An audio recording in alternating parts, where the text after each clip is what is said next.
Deaths in Glenmorach Manor, a fiction novel. Written by Shirley, read by Sir Lawrence Olivier. This audiobook was narrated using synthetic voice technology provided by 11 Labs. Chapter 1. Detective Ernest Isaac Owen. Yes, that's me. At least that's how I'm known. This time, my journey leads us to the stunning landscapes of Ayrshire, Scotland. I'm enjoying a weekend getaway with my good friend, Mr. John Barnett. As we make our way to the town of Glenmorach, located in the heart of East Ayrshire, in the southwest of Scotland. The day was Friday afternoon, the 30th of October, 1936. Around 12:30 p.m. when we arrived at Glenmorach railway station, and the weather was already turning unpleasant, with a storm about to hit. The train whistle cut through the misty Ayrshire hills, breaking the quiet of the countryside. I pulled my coat tighter against the sharp wind as I stepped onto the wet platform. Behind me, my oldest friend, John Barnett, fought with his umbrella, a losing battle against the Scottish storm. Glenmorach was nothing like the busy streets of London. As we made our way to Glenmorach Manor, the grand home of a wealthy aristocrat, I couldn't help but feel out of place in the rugged beauty of the Highlands. "You should thank me, Ernest," John said with a grin as he finally wrestled the umbrella closed. "A bit of country air will do you some good. Get you away from all that gloom and grit back in the city." I offered a thin smile, but said nothing. It had been months since I felt any real satisfaction in my work. The glory days of unraveling complex mysteries seemed to belong to another man entirely. I had come to Scotland not for respite, but out of obligation to my dear friend. John's insistence had been impossible to refuse. Just outside the station, a black motor car with a sleek, rain-stained frame waited. As he loaded our bags, the driver, a stern man in his 40s, nodded his hat in welcome, but said nothing. With headlights barely penetrating the rain veil, the ride to Glenmorach Manor was a tough one along winding country roads. The landscape outside was fogged and blurred, and a deep loneliness settled over me. When the car finally turned onto a long gravel driveway, I got my first look at Glenmorach Manor. The estate stood tall against the stormy sky, framed by old oak trees. The mansion was big and made of grey stone with towering turrets. It showed its age. Ivy crawling up the walls, worn statues scattered across the overgrown gardens. Even though it looked impressive, the house felt cold, as if it had seen too much to ever feel welcoming. "Impressive, isn't it?" John said, leaning forward to get a better look. "Lord Wallace comes from a long line of aristocrats. Old money, old estate. It's certainly historic," I replied, my voice measured. I couldn't ignore the unease prickling at the back of my neck. The car rolled to a stop in front of the grand entrance.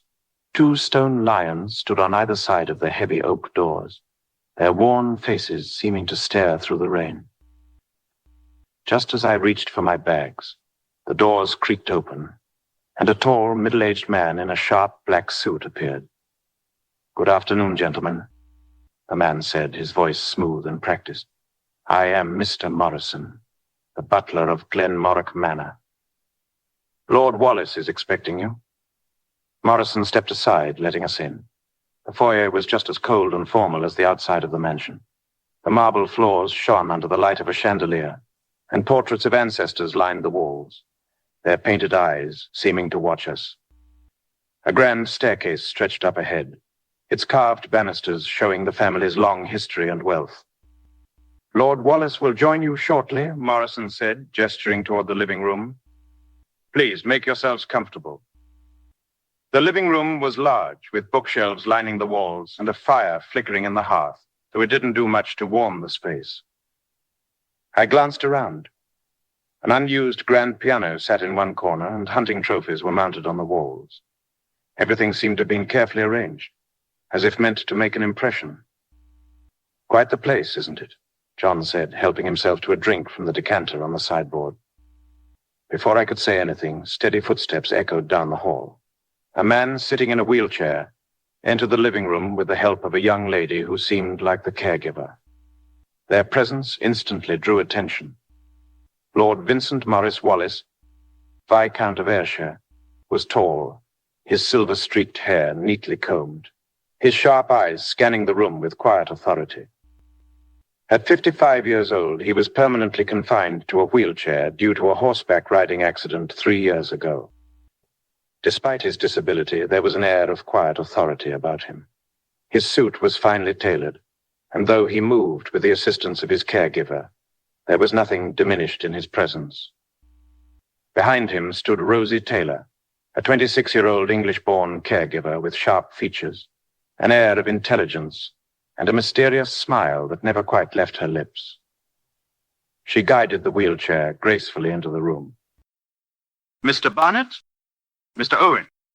Lord Wallace greeted us with a warm smile, his accent a refined blend of English and Scottish tones.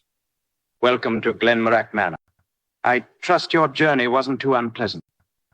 "Nothing a good drink can't remedy, my lord," John replied, raising his glass. I offered the Viscount a polite nod. "Thank you for the invitation, Lord Wallace. Your home is remarkable." Lord Wallace answered with a chuckle. "It has its charms, though I'm afraid it's not as lively as it once was. My late wife, Lady Catherine, the Viscountess, passed 4 years ago, and her absence still hangs over these halls. But life goes on, as they say." The conversation drifted to lighter topics: business, the weather, and the state of the countryside. Lord Wallace had an easy way of speaking, but I couldn't shake the feeling that his cheerfulness was just for show. There was something heavier behind his words, something he wasn't saying. After a moment, Lord Wallace lifted his hand, signaling Mr. Morrison to step forward. "Morrison will show you your rooms if you need to refresh yourself after the journey. Dinner will be served promptly at 7. Until then, please make yourselves at home." Mr. Morrison appeared right on time, leading us up the grand staircase and down a long hallway. As we walked, we passed a young man in a black rain jacket and tall boots with yellow stripes. He looked like someone who had just come from working outdoors, maybe in a vineyard. Despite his rugged appearance, Robert was undeniably handsome, but there was no joy in his expression. His face was tense, his eyes distant, carrying a quiet sadness. He had the air of an introvert, moving past us without making eye contact, almost as if he wanted to disappear. After a moment, Mr. Morrison greeted him shortly and nodded politely. "Mr. Robert." The young man responded and gave us a polite nod. "Mr. Morrison." "Gentlemen." And without saying a word, continued his way toward the back area of the mansion, disappearing from our view. Mr. Morrison, noticing our curiosity, told us the young man was Robert Wallace, Lord Wallace's second son. He guessed Robert had probably just returned from the vineyard because of the approaching storm. The guest room was elegant, but felt distant, with heavy curtains and antique furniture that seemed more decorative than inviting. I set my suitcase on the bed and walked to the window. The storm outside had grown fiercer. Rain hammered the glass, and the wind howled through the eaves. The manor felt completely isolated. A knock at the door pulled me from my thoughts. It was John, holding a glass of brandy. John said, stepping inside, "This is quite the storm. We may be stuck here for the night." I turned to face him. His expression was unreadable. "Do you trust Lord Wallace?" John frowned, taking a sip from his glass. "Of course I do. He's a man of his word. Why do you ask?" I shook my head. "Just a feeling. This place is a storm. It's like we've walked into a mystery movie. One of those dark, moody scenes where something is always about to go wrong." John raised an eyebrow and smirked, clearly amused. "Blimey. You've been reading too many of those bloody Gothic novels, Ernest. This is just a dinner, mate. Nothing more." The storm outside wasn't the only thing stirring. Something about the atmosphere felt off, like the quiet right before trouble. I hesitated, debating whether to push him for more. I began casually. "So, John, I can't help but wonder, why exactly are you here?" John took another sip of his brandy, his eyes flickering with something like hesitation before he leaned against the doorframe. "Ah, well, you know how it is, mate. Business and pleasure, all tangled up. I had a few things to wrap up with Lord Wallace. You could say it's more about finalizing some financial matters, things that can't really wait. Financial matters? I repeated, eyeing him suspiciously. What sort of financial matters? I thought you came here for a bit of a social visit. John let out a dry chuckle. There's always some socializing, isn't there? But let's just say I have a few things to wrap up. Some legal business Lord Wallace needs to sort out before anything else. But don't worry. It's all perfectly above board. Mostly. I narrowed my eyes at him. Mostly? John waved me off with a grin. Oh, come on, mate. Don't get all serious on me now. Nothing to worry about, really. Just a bit of paperwork and a handshake or two. The usual. I wasn't convinced, but I didn't push the matter any further. There was something in the way he said the usual that made me think it wasn't quite as simple as he was letting on. Well, I suppose I'll take your word for it, I said, though I wasn't entirely reassured. The wind howled louder, rattling the windows. John glanced at me, his expression shifting just for a moment. Look, Ernest, sometimes things aren't as straightforward as they seem.